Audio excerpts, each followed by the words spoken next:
बड़े चलो, फूल बिछे हो या कांटे हो, राह ने अपनी छोड़ो तुम, चाहे जो विपदाएं आए, मुख को जरा न मोड़ो तुम, साथ रहे या रहे न साथी, हिम्मत मगर न छोड़ो तुम, नहीं कृपा की भिक्षा मांगो, कर न दीन बन जोड़ो तुम, बस ईश्वर पर रखो भरोसा, पाठ प्रेम का पढ़ो चलो, जब तक जान बनी हो तन में, तब तक आगे बढ़े चलो, तब तक आगे बढ़े चलो। मेरे प्रिय विद्यार्थियों, आप सभी लोगों का एनसीआई के इस यूट्यूब चैनल पर हार्दिक स्वागत व अभिनंदन है। आप सभी लोगों का दिन शुभ हो। जय हिंद, जय भारत।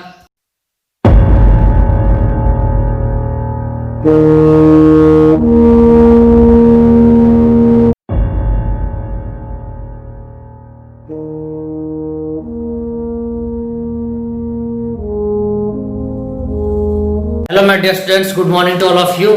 आज का जो मेरा टॉपिक रहेगा रीजनिंग के अंदर कैलेंडर, मोस्ट इंपॉर्टेंट टॉपिक है डियर स्टूडेंट्स। और बहुत सारे बच्चों की प्रॉब्लम होती है कि सर हमें कैलेंडर समझ में नहीं आता, कैलेंडर के जो कंसेप्ट समझ में नहीं आता, कैलेंडर के हम ट्रिक्स भूल जाते हैं, किस तरह वहाँ पे हम दिन निकालते हैं। और इसके अंदर सबसे मेन जो चीज पढ़ेंगे वहाँ पे वो पढ़ेंगे विषम अंक, ऑड नंबर। ऑड नंबर के बेसिस पर हम बहुत सारे क्वेश्चन को हम सोल्व कर सकते हैं। सर इसकी शॉर्ट ट्रिक्स रहेगी, बिल्कुल इसकी शॉर्ट ट्रिक्स रहेगी, हम लोग उसको जितना जल्दी हो सके उसको रिकवर करेंगे और समझेंगे। माय डियर स्टूडेंट्स, सबसे पहले मैं कैलेंडर के कुछ हिस्ट्री के पॉइंट्स के ऊपर बात करता हूँ। कैलेंडर शब्द, जो कैलेंडर है बेटा बना कहां से?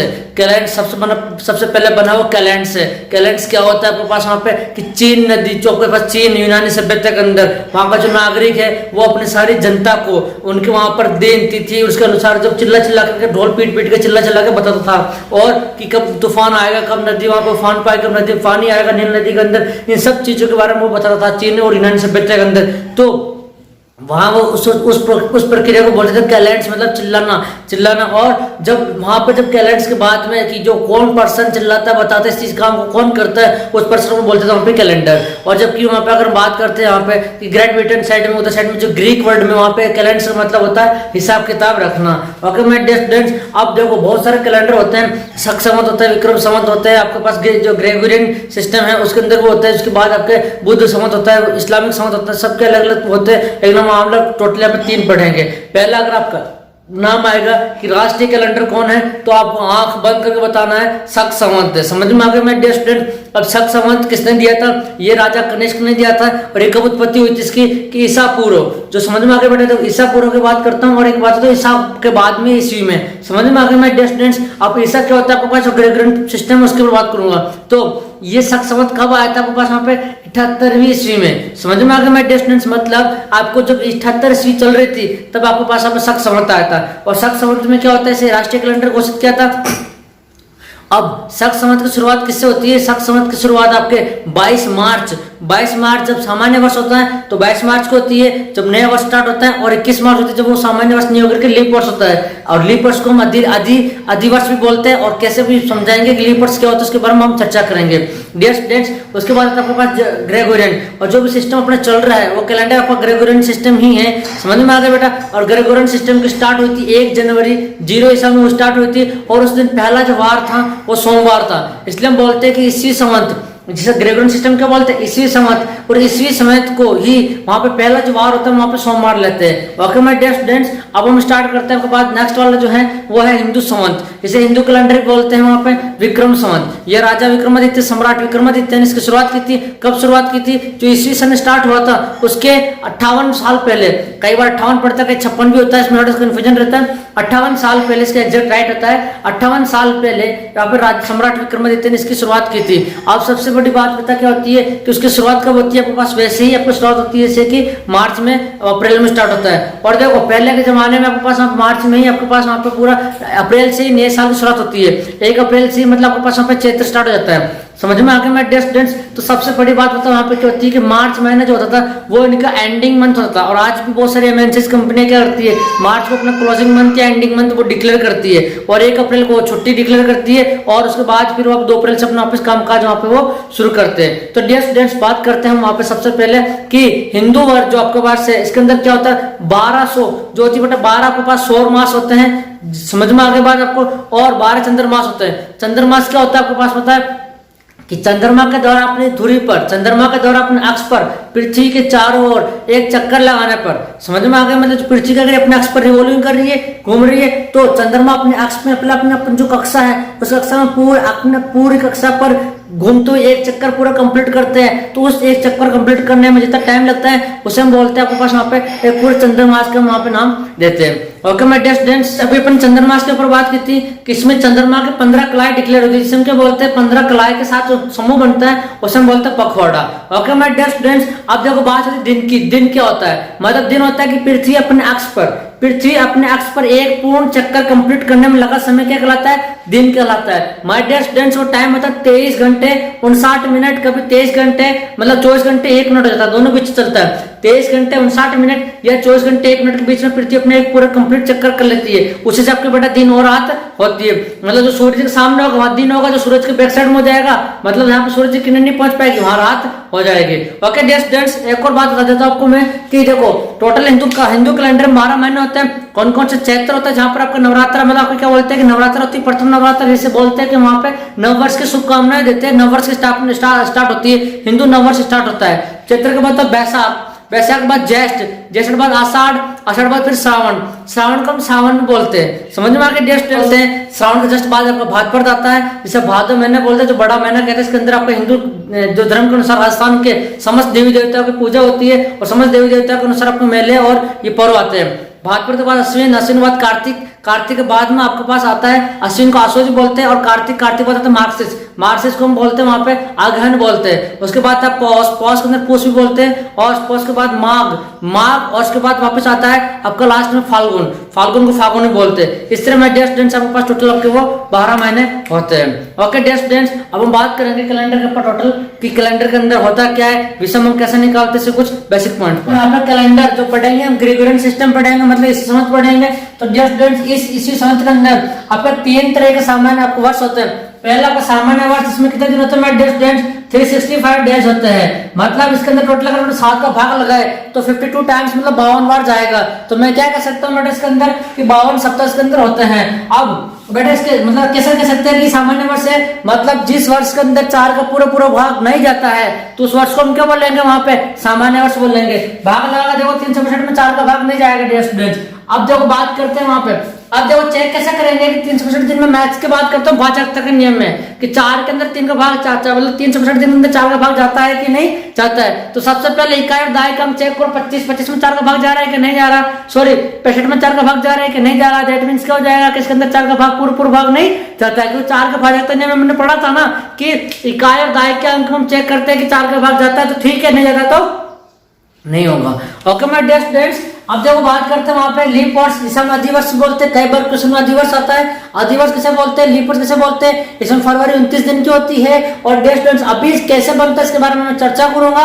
सबसे पहले बात करते हैं लीप वर्ष किसे बोलते हैं। वे वर्ष जिसमें 4 का पूरा भाग चला जाए उसको हम लीप वर्ष बोलेंगे। माय डियर स्टूडेंट्स, इसमें आपके पास 52 सप्ताह मतलब 52 सप्ताह होते हैं और एक दिन एक्स्ट्रा होता है। बात समझ में आ गई माय डियर स्टूडेंट्स। अब दूसरा होता है सौर वर्ष। बता चुका हूं कि सूर्य के चारों ओर एक फिक्स मतलब एक निश्चित कक्षा के अंदर पृथ्वी द्वारा एक पूर्ण परिकल्पना करने में लगा समय सौर वर्ष के बराबर होता है। एक देखो बेटा मैंने डायग्राम बना रखा है, ये सूरज है, इसकी ये रेडियस जो 5 बना उस पर अर्थ क्या हो रही है, रिवॉल्विंग कर रही है। तो एक पूरा रिवॉल्यूशन होने में टाइम जितना लगता है वो क्या कहलाता है आपके पास वहां पे एक वर्ष कहलाता है। अब अर्थ देखो बेटा आपके पास खुद की एक एक्सिस है, उसके एक्सिस का राउंड वो क्या हो रही है, रिवॉल्विंग कर रही है, खुद अपने एक्सिस पर घूम रही है। जैसे ये एक्सिस होती है इसके चारों तरफ घूमती है तो उसमें क्या बन रहा है आपके पास बेटा वहां पे दिन बनता है।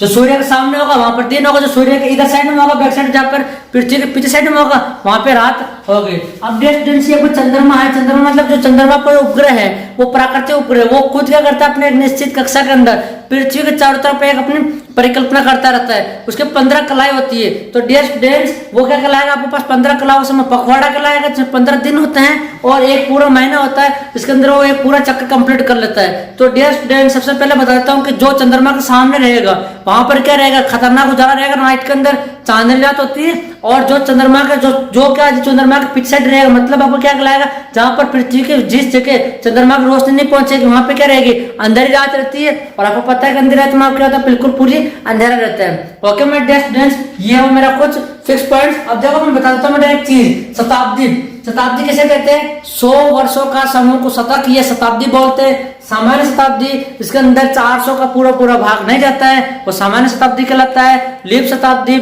या अधिवर्ष शताब्दी किसे बोलते हैं? कि जिस शताब्दी में 400 का पूरा पूरा भाग चला जाए उसे हम वहां पे क्या बोलेंगे? लीप शताब्दी बोलेंगे। ये लीप वर्ड जहां पर भी आ रहा है इसके भी उत्पत्ति में पढ़ेंगे, बताऊंगा मैं आपको बात कैसे बनता है। माय डियर स्टूडेंट्स, एक और चीज मैं बता देता हूँ आपको वहां पे कि अगर मैं सामान्य वर्ष की बात करें बेटा, सामान्य वर्ष की जब बात करें तो उसके अंदर मैं एक नोट बना के बता रहा हूं आपके पास वहां पे कि जिस दिन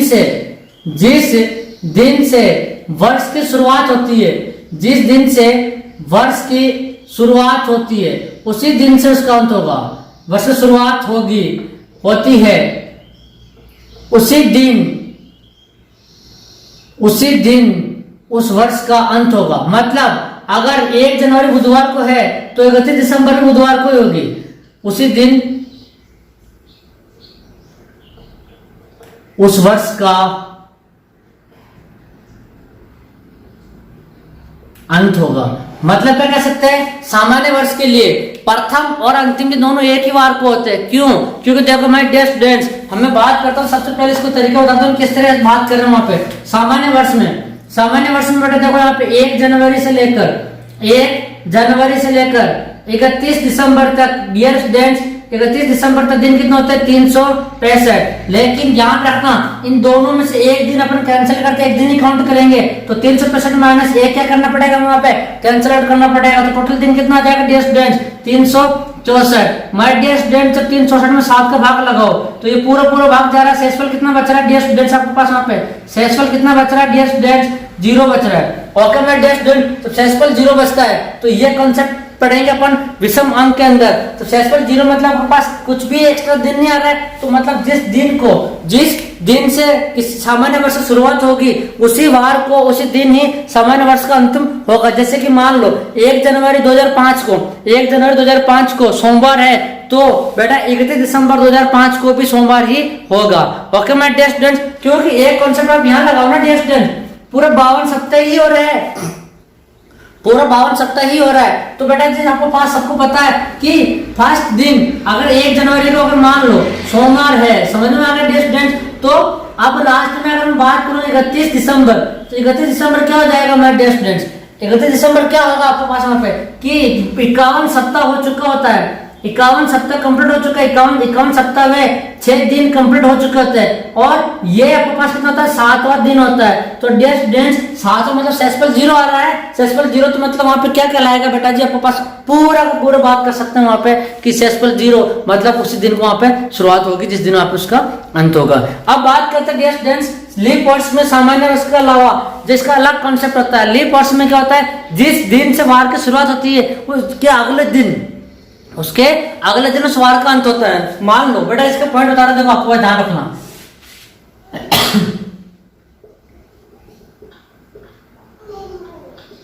जिस दिन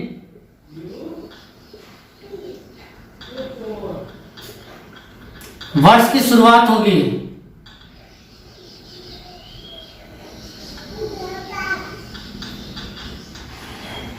उसके अगले दिन